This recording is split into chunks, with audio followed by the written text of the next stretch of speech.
بسم اللہ الرحمن الرحیم۔ السلام علیکم۔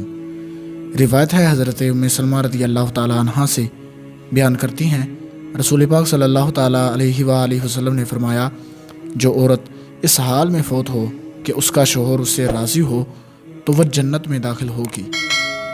حضرت عبداللہ بن عمر رضی اللہ تعالیٰ عنہ بیان کرتے ہیں، رسول پاک صلی اللہ تعالیٰ علیہ وآلہ وسلم نے فرمایا، آدمی لوگوں سے مانگتا رہتا ہے حتیٰ کہ جب وہ روز قیامت پیش ہوگا تو اس کے چہرے پر کوئی گوشت نہ ہوگا۔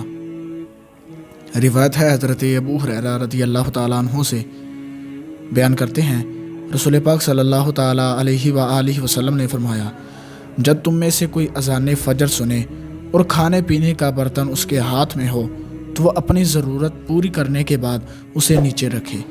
روایت ہے حضرت ابو موسیٰ رضی اللہ تعالیٰ عنہ سے، فرماتے ہیں کہ رسول پاک صلی اللہ تعالیٰ علیہ وآلہ وسلم کے پاس جب کوئی سائل آتا تو آپ علیہ الصلوۃ والسلام فرماتے، تم مجھ سے سفارش کرو، تمہیں اجر ملے گا، اور اللہ جو چاہے گا وہ اپنے رسول کی زبان پر جاری فرما دے گا۔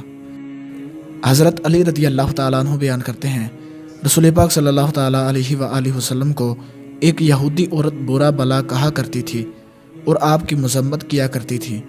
ایک آدمی نے اس کا گلا دبا دیا، چنانچہ وہ مر گئی تو نبی پاک علیہ الصلوۃ والسلام نے اس کا خون رائگاں قرار دے دیا۔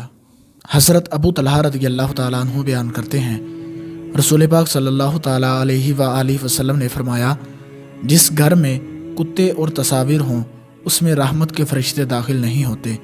دوستو، اللہ تبارک و تعالیٰ سے دعا ہے کہ اللہ رب العزت ہمیں ان احادیث پر عمل کرنے کی توفیق عطا فرمائے۔ ملتے ہیں کسی اگلی ویڈیو میں، تب تک کے لیے اللہ حافظ۔